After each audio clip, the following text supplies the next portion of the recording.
नमस्ते to you. I welcome you in the Swami Vivekananda institute. जैसा कि आपको पता है, हम इंटरनेशनल रिलेशन में वॉर और पीस के बारे में डिस्कस कर रहे थे और उसी सीरीज में हमने देखा था कि हमें कहाँ से पढ़ना है और हमारा सिलेबस क्या है। एक बार फिर से सिलेबस को नेविगेट कर लेते हैं ताकि आपको क्लियर पता चल जाए कि हम कवर क्या कर रहे थे। हम देख रहे थे संघर्ष और शांति के बारे में, जो कि अंतर्राष्ट्रीय रिलेशन में यानी इंटरनेशनल रिलेशन में हमें पढ़ना है। फिर उसके बाद हम देख रहे थे कैसे जो युद्ध का जो नेचर है, यानी कि जब हम बात करते हैं युद्ध की प्रकृति, वो धीरे धीरे चेंज हो रही है। हमने देखा था ओल्ड वॉर के बारे में, हमने न्यू वॉर के बारे में देखा था। फिर हम डिस्कस करने वाले हैं वेपन्स ऑफ मास डिस्ट्रक्शन। लेकिन उससे आगे बढ़ने से पहले एक जो टर्म्स आता है वहां पे होता है जस्टिफाइंग वॉर, यानी कि अंतरराष्ट्रीय अवस्था में कैसे वॉर को जो है ना जस्टिफाई किया जाता है, यानी उसको सही बताया जाता है और कौन कौन से थिंकर्स हैं जो इन थियरी के बारे में बात करते हैं। तो आज का हमारा टॉपिक है वॉर और पीस को कैसे जस्टिफाई करता है इंटरनेशनल रिलेशन, उसको हम बात करेंगे। और उसमें जो जो टर्म्स आता है just eight Belum, just in बेलो, इनके बारे में हम बात करेंगे। तो क्रिश्चियन टर्म्स में ये जो दो टर्म्स हैं वो दिखाए गए हैं। तो आज हम कोशिश करेंगे पीस और कॉन्फ्लिक्ट को कंक्लूड करने के लिए, और जो डिबेट्स आते हैं, जो इससे रिलेटेड बहुत सारे डिबेट्स आते हैं, उसके बारे में हम डिस्कस करेंगे। और जो नेक्स्ट सेशन होगा उसमें हम वेपन्स ऑफ मास डिस्ट्रक्शन, जिसमें हम न्यूक्लियर वेपन्स या फिर राइज ऑफ टेररिज्म, इनके बारे में हम डिस्कस करेंगे। और फिर उसके बाद हम कॉन्फ्लिक्ट रिजोल्यूशन और कॉन्फ्लिक्ट ट्रांसफॉर्मेशन कवर करके इस यूनिट को खत्म करने की कोशिश करेंगे। So this is a plan about how we cover the unit 3 in the international relation of political science, which is given in the unit number 5. Now let's move to the remaining portion that we have covered last time. So देखिए, अगर आप question paper analyse करेंगे तो most of the question has been asked from justification of war, यानी कि युद्ध का औचित्य क्या है, इससे बार बार क्वेश्चन पूछे जाते हैं। हालांकि ये सिलेबस में स्पेसिफिकली मेंशन नहीं है, बट फिर भी आपसे ये कोशिश की जाती है, आपसे पूछा जाता है कि आप इन टर्म्स को समझ के आए। So that's why justification of war is very important to discuss and to read whenever you going to cover the examination. So justification of war is the most important topic, has been continuously asked by the NTA. उसमें just at bellum और खासकर just in bello, ये जो terms है, ये इसका मतलब क्या होता है, ये बार बार आपसे पूछे जाएंगे। और जब हम लास्ट में PYQ एनालाइज करेंगे तो आपको रियलाइज होगा कि ये क्वेश्चन बार बार रिपीट हो रही हैं। तो इन टर्म्स को डिस्कस करते हुए हम बढ़ेंगे डिटरेंस के बारे में, क्रेडिबल डिटरेंस, म्यूचुअल एसोर्ड डिस्ट्रक्शन यानी कि मैड, ये क्या होता है, इससे रिलेटेड कॉन्सेप्ट्स को हम नेक्स्ट क्लास में कवर करेंगे। So let's move into the concept that we have to cover during the peace and conflict. So last time हमने देखा था कि कन्वेंशनल वॉर कैसे होता है, वॉर कैसे चेंज हो रहा है with the rise of technology and with the end of the cold war. फिर हमने देखा था कि न्यू वॉर जो होते हैं उनके कुछ कुछ कैरेक्टरिस्टिक होते हैं जो कि ओल्ड वॉर से डिफरेंट बनाते हैं, जैसे कि सिविलियंस उसमें ज़्यादा इन्वॉल्व होते हैं। पहले क्या होता था, दो राष्ट्रों के बीच में युद्ध होता था। अब ये जो युद्ध है वो अंतरराष्ट्र के, यानी कि there is a civil war, dissatisfaction, इन सब की जो चीज़ें हैं ना, या फिर सेसेशनिस्ट मूवमेंट, ये सब चीज़ें बार बार आपसे पूछी जाती हैं। ये नई फॉर्म की वॉर जो है ना, पहले दो राज्यों के बीच में होता था, अब ये राज्य के अंदर सिविलियंस द्वारा किए जा रहे हैं। So these are the terms can asked continuously. So फिर हमने देखा था न्यू वॉर और मॉडर्न वॉर के को डिटेल में समझ के। फिर हमने देखा था कि वॉर को जब भी हम पढ़ते हैं तो थियरी क्या कहती है। हमने देखा था रियलिज्म जो हमेशा पावर की बात करता है, उससे रिलेटेड थिंकर्स के बारे में हमने थ्यूसिडाइडिस और मॉर्गेनथाउ के बारे में कहा था कि ये जो है ना वॉर को ज़्यादा प्रमोट करते हैं क्योंकि ये पावर सीकिंग थियरी होती है। तो ये वॉर को किस तरीके से देखते हैं ये हमने डिस्कस किया था। फिर हमने देखा था लिबरलिज्म जो कि पीस की बारे में बात करता है। उन्होंने वॉर को कैसे डिस्क्राइब किया था, by setting the institution and all this kind of mechanism. Democratic peace theory, जब भी हम कैंट की बात करते हैं तो डेमोक्रेटिक पीस थियरी, ये सब कॉन्सेप्ट्स आता है और उसी पे आधारित है हमारा जस्टिफिकेशन ऑफ वॉर। ये थियरी समझना बहुत जरूरी है, नहीं तो आपको जस्टिफिकेशन ऑफ वॉर समझ में नहीं आएगा।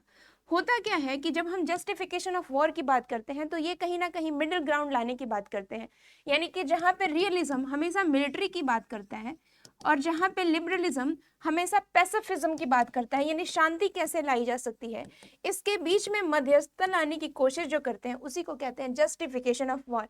यानी इन दोनों थियरी के बीच में, क्योंकि वॉर ऐसा माना जाता है अंतर्राष्ट्रीय विषय में, जब आपका इंटरेस्ट है तो इंटरेस्ट को पाने के लिए आप कुछ कर सकते हो, और उस इंटरेस्ट को पाने के लिए हमेशा आप अच्छी जो है ना रणनीति बना के नहीं चल सकते हो। तो there is the possibility of war, और उस वॉर को कैसे मिनिमाइज किया जा सके इसके बारे में जो है ना रियलिज्म जस्टिफिकेशन ऑफ वॉर की तरह इंडिकेट करते हैं कि हम जो है ना क्रिश्चियनिटी यानी चर्च पहले कैसे वॉर को जस्टिफाई करती है, यानी सेल्फ डिफेंस के लिए, सेल्फ इंटरेस्ट के लिए, ज़्यादा लार्ज सेल्फ इंटरेस्ट के लिए हम क्या कर सकते हैं, वॉर में जा सकते हैं।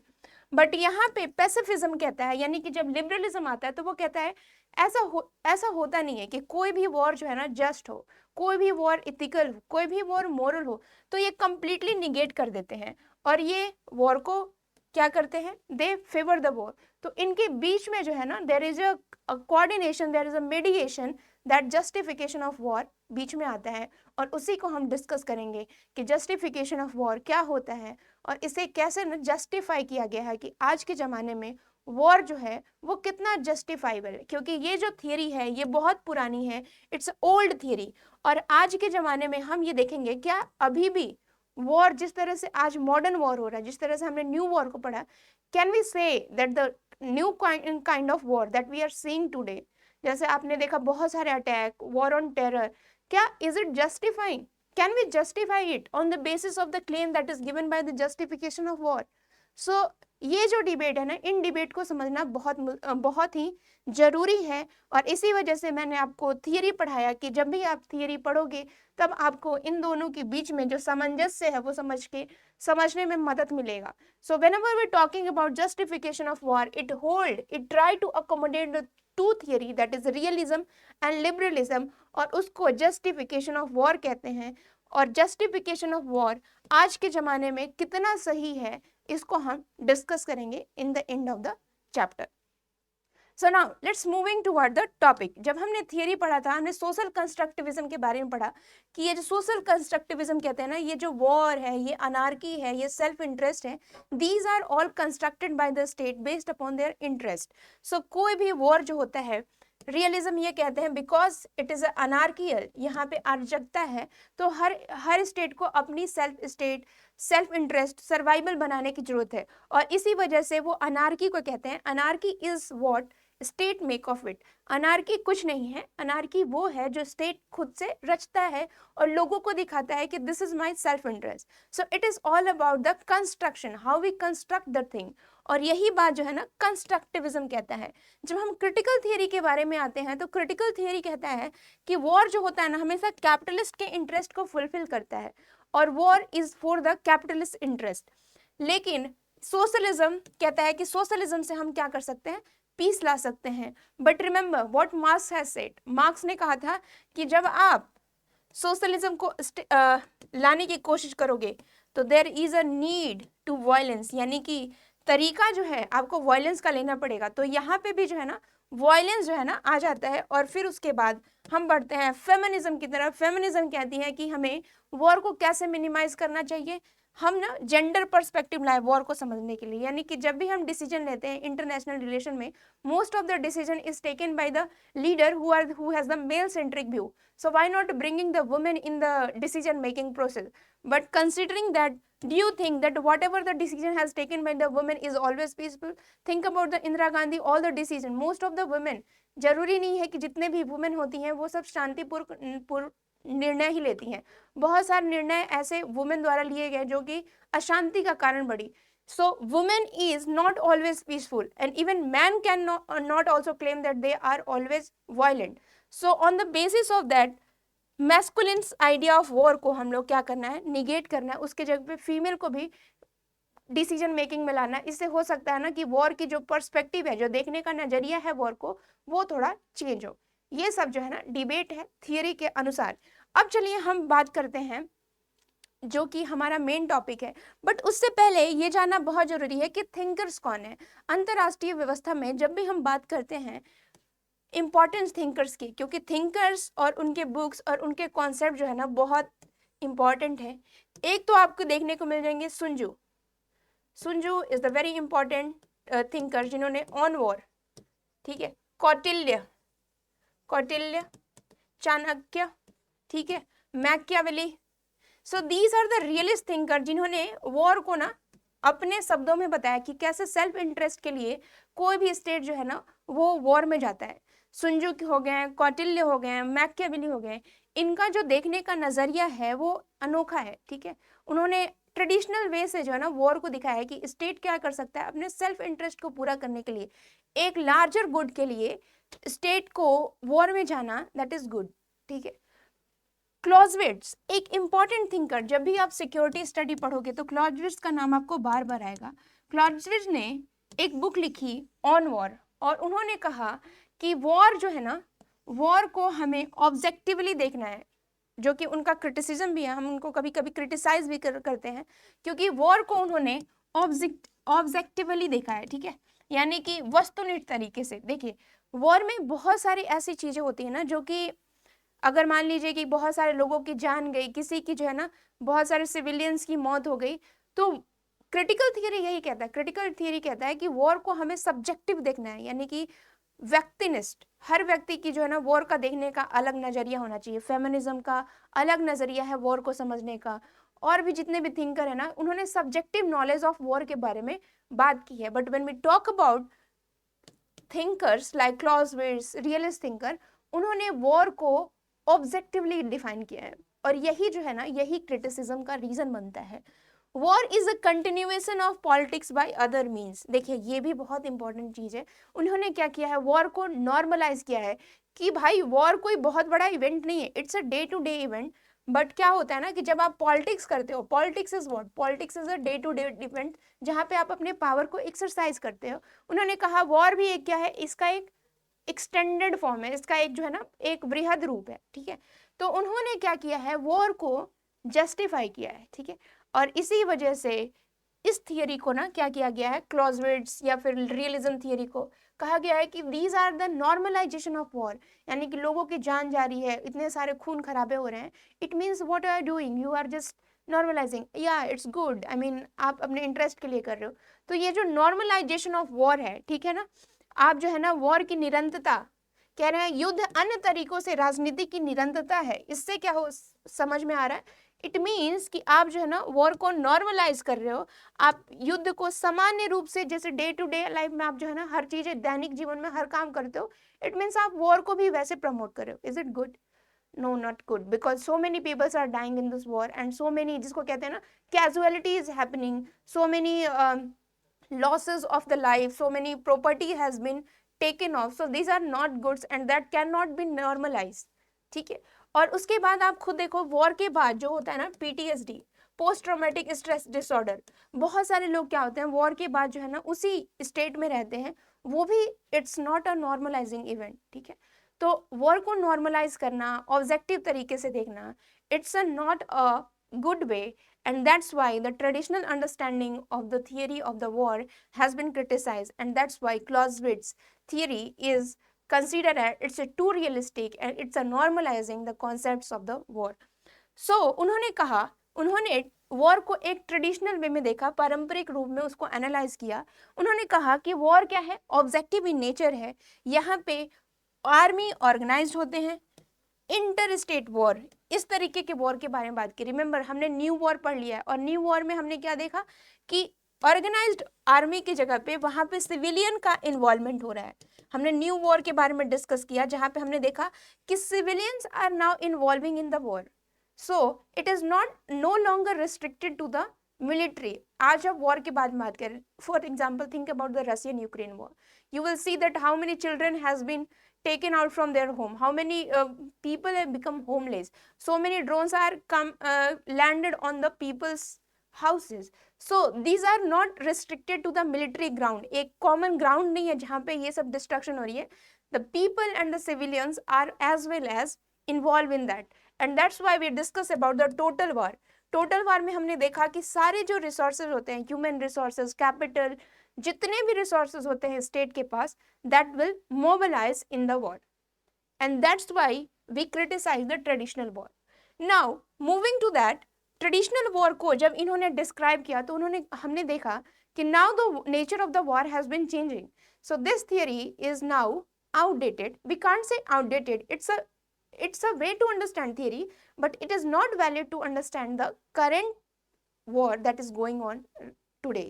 ठीक है, आज जिस तरीके से वॉर हो रहा है उसको समझने के लिए अब ये इसका पर्याय नहीं रहा, अब हम इसको क्या करते हैं, अलग तरीके का वॉर हो रहा है. It is no longer between the state, it is between the state and the civilian. ठीक है, आपने सिविल्स मूवमेंट देखे, बहुत सारे सिविल्स वॉर देखे. सो it is not no longer between the two state, it is with in the state, जो कि उनके सिविलियंस जो कि स्टेट के बीच में हो रही है. So this war is now has been reformed, and इसी को रिफॉर्म करने के लिए हमारे पास आती हैं another thinker, that is Mary Kaldor. Mary Kaldor के बारे में हमने last time I think discuss किया था, बट मैंने उसको ऊपर ऊपर से आपको बताया था कि जब हम बात कर रहे थे न्यू वॉर के बारे में, ओल्ड वॉर के बारे में. But when we talk about the Mary Kaldor, देखिए मैरी कॉल्डर के बारे में जब हम बात करते हैं तो इनकी भी बहुत सारी खामियां हैं और इनको भी समझना बहुत ज़रूरी है. देखिए, जब भी मैरी कॉल्डर हमें वॉर के बारे में बताती हैं, टाइप्स ऑफ वॉर के बारे में बताती हैं, तो ये दो तरीके से क्लासिफाई करती हैं. एक तो कहती हैं न्यू वॉर और एक कहती है ओल्ड वॉर. ठीक है, तो ये जो क्लासिफिकेशन है बेस्ड अपॉन कि कितने लोग मारे गए हैं, बेस्ड अपॉन दैट कि ये वॉर किन के बीच में हो रहा है, तो इनका जो एनालिसिस था वो था बॉस्नियन वॉर को देख करके. जो बाल्कन में आप देखोगे ना, बॉस्नियन वॉर में जितने भी लोग घायल हुए उसको देख करके इन्होंने एनालाइज किया था. उन्होंने कहा था कि आज का जो वॉर है that has been changing from the traditional war, और उसी के बारे में उन्होंने बताया. तो मैरी कॉल्डर का वॉर का जो थियरी है, जो ये कॉन्सेप्ट्स है ओल्ड वॉर और न्यू वॉर के बारे में, that is based upon the context. उन्होंने बॉस्नियन वॉर के संदर्भ में इन चीज़ों को समझाया है. उन्होंने कहा कि आज की वॉर जो है ना वो चेंज हो रही है because there is the entry of the civil another non state actor, civil society, non state actor, इनकी जो है ना एंट्री देखने को मिलती है. So the war is now no longer between the state, there is the entry of another actor that is called non-state actor and civil society. So now you can imagine the world war of terror. ठीक है, war of terror 9/11 का आप imagine कर सकते हो. So ये जो war है ऐसा वॉर है जहाँ पे अगर मान लीजिए कि अगर गलत वेपन्स अगर दुश्मन या फिर वैसे लोगों के बीच में चल जाए जो जनता के लिए रिस्पॉन्सिबल नहीं हो, तो there is the possibility of destruction on a large scale. That is consider as there is a possibility of technology, and this technology when go to the unresponsible hand, there is the possibility of nuclear weapon destruction. और इससे क्या हो सकती है, there is a possibility of mutual assured destruction. ठीक है, there is the possibility of large scale destruction. ठीक है, तो ये जो टेक्नोलॉजी के थ्रू जो आज की वॉर होती है that is consider as a part of the new war. ठीक है, उन्होंने कहा कि आज की जो वॉर हो रही है that is also based upon the identity. ठीक है, आपका इथनिक कौन सा है, आप किस कास्ट के हो, आप किस रिलीजन के हो, based upon the religion, based upon your identity we are fighting today the new war. That is called ethnic based war, identity based war. उदाहरण के रूप में आपने रवांडा जेनोसाइड को समझिए, हुतीज और Tutsi, that's based upon the different kind of ethnicity, और उनके बीच क्या हो रही है, अलग अलग डाइवर्सिटी. अब ऐसा नहीं है कि जहाँ पे डाइवर्सिटी है वहाँ पे हमेशा युद्ध होती है, but that's war is the based upon the quest for identity. आपके आइडेंटिटी क्या है, और there is a quest for identity crisis. जब एक आइडेंटिटी माइनॉरिटी के आइडेंटिटी को सप्रेस किया जाता है तो there is the rise of discontentment, असंतोष की भावना उत्पन्न होती है, और there is the possibility of war. तो हमने देखा कि आइडेंटिटी वॉर जो है ना, there is the quest for cultural identity based upon ethnic, tribal और रिलीजन. जितने भी माइनॉरिटी होते हैं वो अपनी आइडेंटिटी को सीख करते हैं, और जब उन्हें आइडेंटिटी नहीं मिलती है, प्रॉपर आइडेंटिटी नहीं मिलती है, there is the rise of discontentment and that get turned into a war. उदाहरण के रूप में मैंने आपको बताया रवांडा जेनोसाइड में हमने क्या देखा था, there is the war between the Houthis and Tutsi, और वहाँ पे जो मेजोरिटी ग्रुप्स हैं, ठीक है। सो दैट्स हुदीज, एंड जो पावर्स में थे that is Tutsi. So there is the, फिर उसके बाद सिनेरियो चेंज हो गया, तो फिर उसके बाद रेडियो पे ब्रॉडकास्ट होने लगा, we should be united, and minority group is now become majority, and majority is now start protesting, and there is the that get transform into a form of genocide, जिसे नरसंहार का कारण बना Rwanda में। तो ऐसे बहुत सारे चीजें जो है ना हर सोसाइटी में आपको देखने को मिलती है। Rwanda is just a case, but you can analyse throughout, even in case of India, you think about the रोज दिन जो हमारे यहाँ पे हिंदू मुस्लिम के बीच वो विवाद होते हैं, that's also a kind of the seeking identity, there is a identity war. So now the war has transformed into a identity war, and this is what characterized as a new kind of war. So there is also a civil war, and this new war is now as a diffused war, कि there is a, अब आप युद्ध में जो है ना आप देखोगे बहुत सारी जो है ना मीडिया का जो है ना रोल आप देखने को मिलती है, दैट इज डिफ्यूज्ड वॉर। अब मीडिया जो है ना that are also playing very important role, और इसका सबसे अच्छा उदाहरण आप देखोगे इराक वॉर के टाइम पे, गल्फ वॉर के टाइम पे, आप देखोगे वियतनाम वॉर के टाइम पे, how media play an active role. ठीक है, so media is also a very important instrument, not just a civil society, not just a non state actor, but there is also a media जो कि क्या करती है, जैसे कहते हैं ना propaganda war. So all these medias are very important when we talk about the, so आपने देखा वियतनाम वॉर के बारे में जब जब मूवमेंट्स हो रही थी तो एवरी लाइव जो है ना उसका टेलीकास्ट जो है ना आपको देखने को मिलता था। So these are what called as diffuse war. So every media is now become very active in the war. ठीक है, जिसे हम कहते हैं कि आज जो युद्ध है वो फैला हुआ है, जहां पे युद्ध में जो मीडिया है ना वो बहुत इंपॉर्टेंट है। Media is now telecasting every event on the TV. ठीक है, अब इसका क्रिटिसिज्म ये है कि जब मैरी कॉल्डर ने ये सब बातें बताई, तो ये सब जो बातें हैं जैसे कि मान लीजिए कि इतनी कैजुअलिटी होगी, इस तरह के वॉर होगा, so there is a no water tight differences between the new war and cold war. जब हम बात करते हैं कि ये जो है ना इसको वॉर न्यू वॉर कहते हैं, इसको कोल्ड वॉर कहते हैं, तो ऐसा जो है ना फिक्स्ड नहीं है कि इसी को हम न्यू वॉर कहते हैं। आज आप देखोगे जितने सारे, आप साउथ एशिया में देखो बहुत सारे ऐसे युद्ध है ना जहाँ पे स्टेट और civilians both involvement, there is no water tight compartment. इतने लोग जो है ना मारे जाएंगे तब इसको न्यू वॉर कहेंगे, इतने लोग जो नहीं मारे जाएंगे दैट इज अ, तो ये जो नंबर है that is number is assigned by the government. So ये भी प्रॉब्लमेटिक है। और इनके क्रिटिसिज्म में आए Kalyvas, Kalyvas who is the south thinkers, उन्होंने कहा कि these water tight compartment between the new war and cold war is not relevant when we try to understand the war in South Asia, the war in Southeast Asia, the war in the Orient country. So these war is not in a moment, it is a continuous war, जिसको उन्होंने कहा protected war. ये जो है ना निरंतर चलते रहता है, और ये जो है ना आप इसको न्यू वॉर और कोल्ड वॉर के जो है ना थैले में आप उसको वाटर टाइट कंपार्टमेंट में रख के नहीं समझ सकते। दीज आर नाउ फ्यूज्ड, इसमें न्यू वॉर के कुछ भी गुण है और कुछ जो गुण है वो ओल्ड वॉर और न्यू वॉर दोनों के गुण आपको देखने को मिलते हैं। तो ये बातें जो है ना क्रिटिसिज्म देखने को मिलता है जब हम बात करते हैं कैल्डोर की। So this is all about new war and cold war, and this is all about the important thinkers when we talk about the conflict and war. All right. So now we are moving toward the just war theory. देखिए मैंने आपको बताया था कि जब भी हम बात करते हैं मिलिट्री की, हम बात करते हैं रियलिज्म की, जिन्होंने कोअर्सिविज्म पे ना ज़्यादा जोर दिया था कि आप जो है ना कोअर्सिव नेचर, मिलिट्री नेचर, इन तरह की जो है ना आप चीज़ें देखने को मिलती हैं जिससे हम क्या कर सकते हैं, अपने इंटरेस्ट को गेन कर सकते हैं। When we talk about the liberalism, we consider as a soft power. हमने सॉफ्ट पावर के बारे में बात की थी और वहाँ पे हमने कैंट के बारे में डिस्कस किया था, कांट के बारे में डिस्कस किया था। तो इमैनुअल कांट ने एक वर्ड दिया था परपेचुअल पीस, यानी सतत शांति हम कैसे बना सकते हैं। तो यहाँ पे आप देखोगे, यहाँ पे आपको वॉर का जो है ना जस्टिफिकेशन मिलता है कि वॉर इज गुड, और उसके लिए आप जो है ना कोअर्सिव मीन्स भी जो है ना अप्लाई कर सकते हो। ठीक है, उदाहरण के रूप में मान लीजिए कि 9/11 हुआ। ठीक है, तो 9/11 यानी कि अगर आपका जो जो है आप किसी को बचाने जा रहे हो, ठीक है, डिफेंस के लिए आप कुछ कर रहे हो, तो आप वॉर पे जा सकते हो। So they completely justify the war on the basis of the military and coercive act.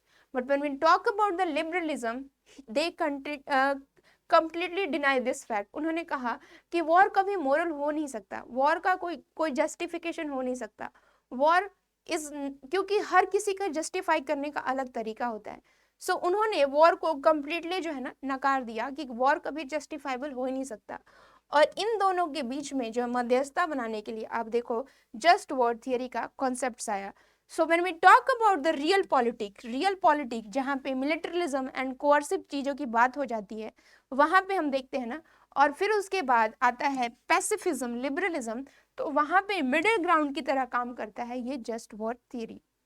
कैसे काम करता है उसके बारे में भी डिस्कस करेंगे।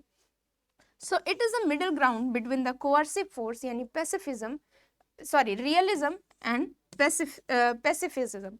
सो इन दोनों के बीच में जब हम मिडिल ग्राउंड के बारे में बात करते हैं, so that's come the just war theory, ठीक है। अब हम इसके थोड़े से उद्भव को समझते हैं।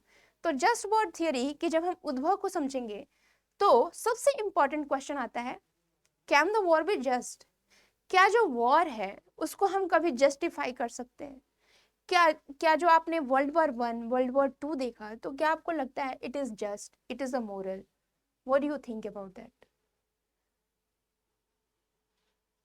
सो यहाँ पे ये जो आइडिया है, इस आइडिया को बहुत पहले ही अराउंड 2450 अराउंड, फिर उसके बाद 1250 BC, इसके दौरान आपने देखा कि अलग अलग जो थिंकर्स थे, जैसे हिप्पोस हो गए, एक्विनस हो गए, फिर उसके बाद बहुत सारे थिंकर्स ने क्या किया, इसको जस्टिफाई करने की कोशिश की। यानी कि जब आप क्रिश्चियनिटी में जाते हो तो वहाँ पे जो चर्च होते हैं, उन्होंने वॉर को अपने आत्मरक्षा के लिए आप जो है ना वॉर कर सकते हो, क्योंकि वायलेंस है ना, आप किसी की प्रताड़ना को बार बार सह रहे हो, so that's also a kind of, जो कहते हैं ना, that's also a kind of scene.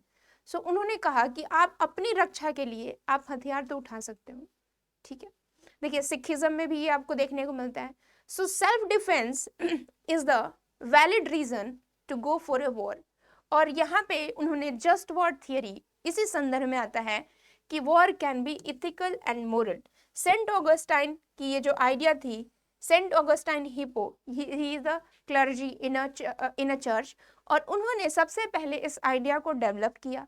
और उसकी आइडिया को बेस बना करके 1250 के दौरान सन थॉमस एक्विनस, उन्होंने इस पे वर्क किया। और आज के ज़माने में आप देखो माइकल वॉल्जर की जस्ट वॉर थियरी जो है ना, ही इज द मॉडर्न थिंकर जिन्होंने जस्ट वॉर थियरी को आगे ले गए, ठीक है। तो उन्होंने कहा कि जब भी हम बात करते हैं, अगर किसी पे अन्याय हो रहा है, तो उस केस में आप जाकर के जो वीक होते हैं उनको आप सपोर्ट करते हो। तो मानवता के लिए जब आप इंटरवीन करते हो, उसके बीच में जब आप उसको क्या करते हो, हस्तक्षेप करते हो, मानवीय रीजन की वजह से आप जब हस्तक्षेप करते हो, that's can be valid, that can be justified, that can be good, that can be न्याय संगत। तो उन्होंने इस ग्राउंड पे ना जस्ट वॉर थियरी को ज़्यादा से ज़्यादा प्रमोट करने की कोशिश की। बट अगेन इसका भी क्या होने लगा, there is a negative influence of that. धीरे धीरे ये थियरी क्या करने जाने लगी, इसका गलत उपयोग होने लगा। जैसे हमने डिस्कस किया था लास्ट टाइम पे प्रीएम्प्टिव वॉर और प्रिवेंटिव वॉर, आपको याद है जब हमने डिस्कस किया था प्रीएम्प्टिव वॉर और प्रिवेंटिव वॉर, उसके टाइम में हमने डिस्कस किया था कि आप क्या करते हो, किसी वॉर को आपको लगता है कि इस वॉर से हमें खतरा है, तो आप क्या करते हो, अटैक करते हो, that is called preventive war. Pre-emptive war की अभी आपको लगता है कि वो जो है ना अटैक करने वाले हैं, तो मिनिमम उनका इफेक्ट हो, उसके लिए आप प्रीएम्प्टिव वॉर करते हो। तो धीरे धीरे प्रीएम्प्टिव वॉर को प्रिवेंटिव वॉर के रूप में जस्टिफाई किया जाने लगा। और उन्होंने कहा कि ऐसा हम इसलिए कर रहे हैं ताकि हम उसे रोक सकें। तो धीरे धीरे ये जो जस्टिफिकेशन है वो पॉलिटिक्स के रूप में चेंज हो गया। तो हर स्टेट क्या करना चाहते हैं, अपने हर एक्ट को क्या करना चाहते हैं, सही बताना चाहते हैं। So now the justification is become the politics. और यहाँ पे जो है ना, यहाँ पे यही जो है ना जस्ट वॉर थियरी क्रिटिसिज्म का जो है ना रीजन बनता है कि आप जो है ना जस्टिफिकेशन को मानते हो। बट थिंक अबाउट दैट, जब डिफेंस की हम बात करते हैं तो हर किसी का डिफेंस जो होता है, हमने सिक्योरिटी की बात की थी, सिक्योरिटी क्या है, कंटेस्टेड कॉन्सेप्ट्स है, अगर एक की सिक्योरिटी दूसरों के लिए इनसिक्योरिटी बन सकती है। तो ये जो आइडिया है डिफेंस का, सिक्योरिटी का, that can not be universal, that is different for different people. So when we talk about defence, तो ये एक का डिफेंस हो सकता है, दूसरों के लिए क्या हो सकता है, that can be insecurity for other. और यहाँ पे जो है ना, यहाँ पे इस थियरी में थोड़ी सी प्रॉब्लम आ जाती है, और वो क्या प्रॉब्लम आ जाती है इसके बारे में हम नेक्स्ट क्लास में डिस्कस करेंगे। नेक्स्ट क्लास में हम डिस्कस करेंगे जस्ट वॉर थियरी के दो उसके रूप के बारे में, कि jus in bello, jus ad bello bellum क्या होता है, और उसको हम डिटेल में समझने की कोशिश करेंगे। Till then keep reading and we will meet you soon in the next class.